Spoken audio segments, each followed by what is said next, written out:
गोपालगंज के भोरे विधानसभा के कटिया में अपनी चुनावी जनसभा संबोधन के पहले भारतीय कम्युनिस्ट पार्टी माले के राष्ट्रीय महासचिव दीपांकर भट्टाचार्य ने आज भोरे स्थित पार्टी कार्यालय पर प्रेस को संबोधित किया।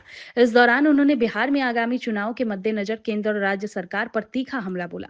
उन्होंने सरकार पर रिश्वत देकर सत्ता में आने की कोशिश करने और नौकरियों में 8% की चोरी करने का गंभीर आरोप लगाया। दीपांकर भट्टाचार्य भोरे विधानसभा क्षेत्र में माले प्रत्याशी धनंजय के पक्ष में मीडिया को संबोधित कर रहे थे। दीपांकर भट्टाचार्य ने केंद्रीय गृह मंत्री अमित शाह के उस बयान पर भी जोरदार पलटवार किया जिसमें उन्होंने बिहार की एक चुनावी जनसभा में कर्ज मुहैया कराने के संबंध में टिप्पणी की थी। भट्टाचार्य ने कहा कि अमित शाह ने चुनावी जनसभा में कहा था कि 10,000 में कोई दम नहीं है, हम इससे भी अधिक कर्ज आप लोगों को मुहैया करवाएंगे। भट्टाचार्य ने इसे सत्ता के लिए रिश्वत बांटना करार दिया। उन्होंने कर्ज दिए जाने के दावों पर सवाल उठाते हुए कहा कि कर्ज योजना में भी बिहार की केवल 3% महिलाओं को ही रोजगार के लिए कर्ज मिला है। भट्टाचार्य ने रोजगार और आरक्षण के मुद्दों को भी प्रमुखता से उठाया। उन्होंने मांग की है कि केरल की तहत बिहार में भी आरक्षण का लाभ मिले। उन्होंने आरोप लगाया कि बिहार सरकार की नौकरियों में 8% की चोरी हो रही है। कार्यक्रम के दौरान माले महासचिव के साथ योगेंद्र यादव, जिला सचिव इंद्रजीत चौरसिया, लाल बहादुर सिंह और सुभाष पटेल सहित दर्जनों नेतागण मौजूद रहे। हमारे राज्य कमेटी के नेता है, एक उभरते हुए नौजवान नेता है और निश्चित तौर पर भोरे विधानसभा में भी अगर हमारी जीत होती है तो निश्चित तौर पर इस पूरे विधानसभा के विकास के कामकाज उसको संचालन में आगे बढ़ाने में उनकी पूरी भूमिका होगी। फिलहाल तो हमारी लड़ाई इस बात के लिए है कि जल्द से जल्द वो रिहा हो सके, इसके लिए हम लोग लड़ रहे हैं और हमें उम्मीद है कि ये न्याय की लड़ाई। लेकिन इस पूरे देश की स्थिति आप देख रहे हैं, बगल में हमारे दो विधायक, उनको भी फर्जी मुकदमे में फंसाया गया था, अमरजीत कुशवाहा और सत्यदेव राम। हमारे भोजपुर के विधायक मनोज मंजिल, जो पूरे बिहार के दलितों के उत्थान के लिए सबसे मुखर एक विधायक थे और खास तौर पर शिक्षा के मोर्चे पर काम कर रहे थे। जो स्कूल बंद किए जा रहे हैं उन स्कूलों को बेहतर बनाने के लिए सड़क पे स्कूल आंदोलन चला रहे थे और उनको इसी तरह से फर्जी मुकदमों में फंसा करके सजा दिलवा करके उनको डिस्क्वालीफाई कर दिया गया। इस बार चुनाव नहीं लड़ पा रहे हैं।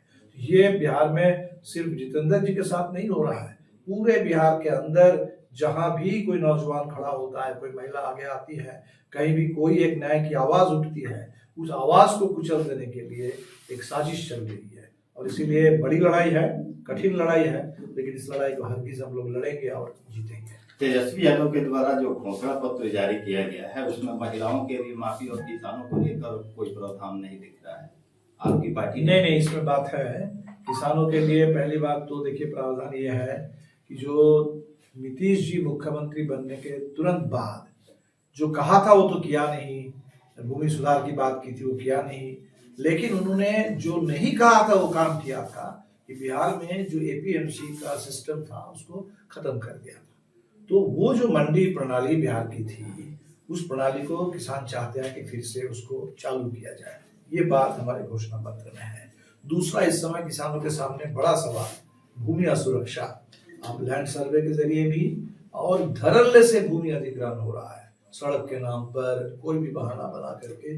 लेकिन जो 2013 का भूमि अधिग्रहण कानून जो कहता है कि बिना किसान की सहमति उनसे कोई जमीन छीनी नहीं जाएगी और भूमि अधिग्रहण अगर करना है तो वहाँ जो मार्केट रेट है उसका 4 गुना मुआवजा देना होगा, न सिर्फ किसान को बल्कि जो जमीन पर निर्भर जो भूमिहीन लोग भी हैं, जिनकी रोजी रोटी भी उस जमीन पर निर्भर है, उनको भी मुआवजा मिलना चाहिए। इस कानून का उल्लंघन हो रहा है। हम लोगों ने कहा कि सख्ती से 2013 के भूमि अधिग्रहण कानून का उनके प्रावधानों का यहाँ पालन किया जाएगा। और तीसरी बात, यहाँ सिंचाई की बात हो, खेत में पानी पहुंचाने का सवाल हो या बटाईदारों के लिए उनके पंजीकरण का सवाल हो, उनकी खेती की सुरक्षा का सवाल हो, वो सारे मुद्दे इस बार इसमें है। और जहाँ तक कर्ज की बात है, फिलहाल इतनी बात हुई है कि ब्याज मुक्त कर्ज मिले, लेकिन ये जरूर हम लोग इस बात के लिए लड़ रहे हैं कि तुरंत एक कोई आयोग बने और कर्ज का जो बोझ है इसको खत्म करने के लिए सिफारिश हो और इस पर बात बिल्कुल है। एक बात है जो अभी इस समय बड़ा जुल्म चल रहा है माइक्रो फाइनेंस कंपनियों का, जो एक तरीके से आज के ज़माने के नए महाजन बन करके सामने आए हैं।